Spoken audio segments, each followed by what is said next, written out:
বন্ধুরা good morning. তো দেখো সকাল সকাল তো প্রতিদিনকার ন্যায় রান্নাবান্না নিয়ে বসে পড়েছি। এখানে দেখো পেঁপে, বিনস, টমেটো, আদা সব কেটে রেখেছি, এটা ডালে দেবো তাই জন্য। এখানে আলু ছাড়িয়ে রেখেছি। আর এই যে এনেছে দেখো বিখ্যাত একটা ফুলকপি, 35 টাকা দাম। সাইজটা দাঁড়াও, এটা তো গাছপালা দেওয়া, বোঝা যাচ্ছে না, কাটলে এবার বোঝা যাবে।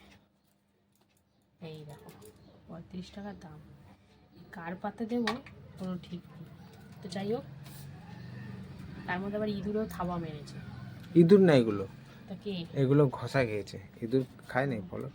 না, ইঁদুর খায় না। ইঁদুর দেখে একটা ফুলকপি এনে রেখে দেখবা, ইঁদুর খায় না কি করে। ওটা ঘষা খায়। মা নানে যখন একসাথে। তো যাই হোক, এই যে ফুলকপির সাইজ। তো এইটুকানি কি করব, আজকে ভাবছি ভাজা করব, কারণ তরকারি তো কিছুই হোমেও লাগবে না, যোগ্যও লাগবে না। কি বলবো, আর জিনিসপত্রের যা দাম বাড়ছে, রীতিমতো ঘরে ঝামেলা শুরু হয়ে যাচ্ছে। সবজি, মাছ বলো, সব কিছু। মানে আসল কথা কি, যেমন আয় তেমন ব্যয়, ওই হচ্ছে কথা। যাদের আয় আছে ভালো, তাদের গায়ে লাগবে না, আর যারা দিন আনা দিন খাওয়া লোক, তাদেরই এই অবস্থা। তো চলো ফুলকপিটা কেটে নিচ্ছি। ফুলকপিটা যে ভাজা করব, কারণ ভাজা তো খাওয়া হয়নি, একবার এনেছে তাও তরকারি করেছি। আর নিরামিষ দিনে আনলে পেঁয়াজ রসুন পড়ে না, তাই জন্য একটু গামাখা গামাখা ভাবটাও কম হয়, ও ভাল লাগে না খেতে। তো আর নিরামিষ করতে গেলে অনেক ব্যাপার আছে, পোস্ত চালমগজ অনেক কিছু লাগে, দই ফই দিয়ে করলে ভালো লাগে। এমনি জিরে আদা বাটা দিয়ে সবসময় ভালো লাগে, একটু মাছ ফাছ দিয়ে ঝোল করলেও ভালো লাগে জিরে আদা দিয়ে। তো এই যে ফুলকপিগুলো লম্বা লম্বা করে কেটে নিচ্ছি। ফুলকপিগুলো কেটে নিই, তারপরে আলুটা কুচাবো। আলুর অবস্থা দেখো, মানুষে কি খাবে, 35 টাকা করে আলু, তার মধ্যে যদি এই অবস্থা হয়। তো কাটবো ভেতরটা, তোমাদের দেখাবো কেমন। এত বড় আলু একটা, প্রায় একটাই মনে 250-300 গ্রাম হয়ে যাবে, সেই আলুর অবস্থা দেখো। তো যাই হোক বন্ধুরা, ফুলকপিটা কেটে নিই, তারপরে আসছি। বন্ধুরা দেখো ফুলকপি কতখানি হয়েছে, যাই হোক ভাজা হবে।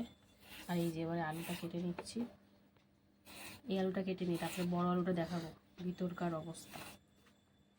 তোমরা ফুলকপি ভাজা খেতে কে কে ভালোবাসো? আমার তো ভীষণ ভালো লাগে। তো আলু দিয়ে ভাজা করব, ফুলকপি আলু। আজকেও সিম্পল রান্না, শুক্রবার আজকে, পেঁয়াজ রসুন তো কিছু হবে না, একদম সিম্পল রান্না। মুগ ডাল করবো সবজি দিয়ে, আর পাঁপড় ভাজা থাকে। আর এই তোমাদের মেনুটা বলেই দিলাম, কিন্তু তাহলেও একটু রান্নার ভিডিওটা দেখো। অবশ্য সবজি কাটা দেখে অনেকে বুঝে যায় কী হতে পারে না হতে পারে, তাই না বলো? তো চলো, আলুটা তো প্রায় কথা বলতে বলতে কাটাই হয়ে গেল। একটু বড় বড় করেই কাটছি, যেহেতু ভাজা করব। একদম ঝিঝিরি কাটলে না, মানে বোঝা যাবে না, ফুলকপির সাথে মিশিয়ে যাবে। এই দেখো আলুর অবস্থা দেখো বন্ধুরা, এই আলু মনে হয় দেওয়া যাবে? কি করব, কপালই খারাপ। তো চলো, সবজি কাটা তো প্রায় হয়েই গেল, দেখি বাদ বুদ দিয়ে যদি হয়, আর নাহলে ফেলেই দেবো। ভিতরটা দেখো কী অবস্থা, এই দেখো, এই এখান দিয়ে একটু বাদ দিই, যেহেতু ভাজা করব তো দিয়ে দেবো। তরকারি হলে দেওয়া যেত না, কেন দরকাচা থেকে যায়। এই যে এই অবস্থা। তো চলো, সবজি কাটা তো আজক্ষণের মতন কমপ্লিট, একদম তোমার সাথে সরাসরি চলে যাব রান্নাতে, তো সঙ্গে থাকো।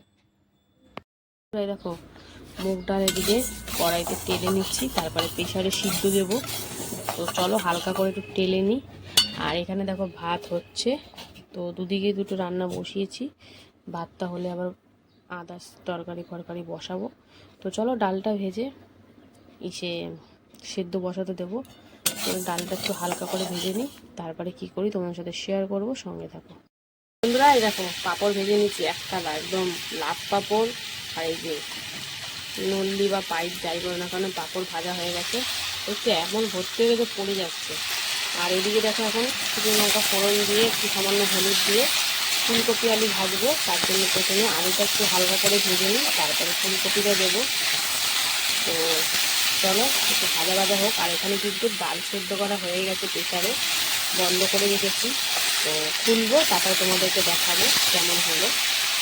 তো চলো আলুটা ভাজা ভাজা হোক, হালকা একটু ভাজা হোক, তারপরে আবার আসছি। এই যে ফুলকপি দিয়ে দিয়েছি, সাথে লবণ হলুদ সব দিয়ে এখন ভালো করে মিশিয়ে নেবো। আর একদম লাল লাল করে ভেজে নেবো। ফুলকপি ভাজা কিন্তু বেশ ভালোই লাগে খেতে, সেটা রুটির সাথে হোক বা ভাতের সাথে বেশ ভালোই লাগে। আর আমি তো ডালের পাতে করছি। তো চলো সুন্দর করে মিশিয়ে নেওয়াচ্ছি, তারপরে সুন্দর করে ভেজে একটু বড়ো বড়ো রেখেছি, কারণ ভাজতে ভাজতে ছোটো হয়ে যাবে অটোমেটিক্যালি।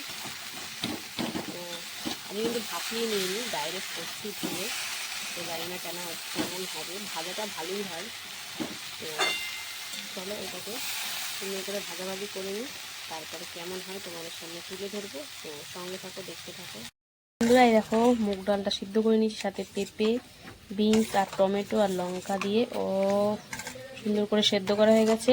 এখন কিন্তু সম্বাদ দেওয়ার পালা। তো ভাজাটা হয়ে গেলেই তারপরে সম্বাদ দেবো।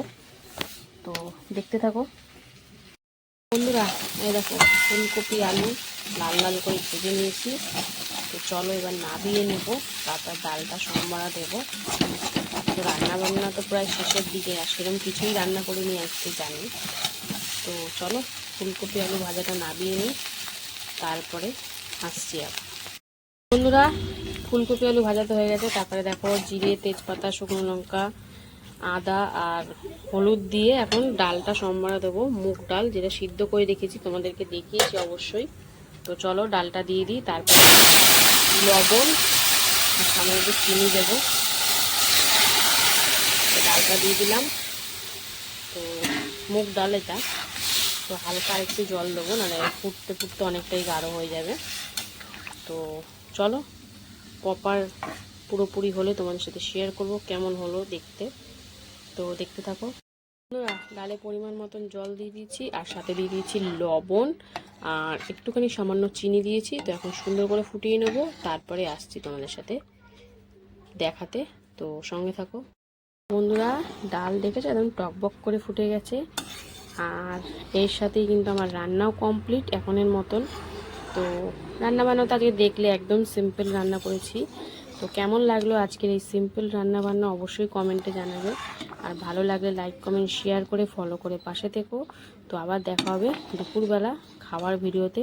ততক্ষণের জন্য সবাই সুস্থ থেকো, ভালো থেকো, টাটা।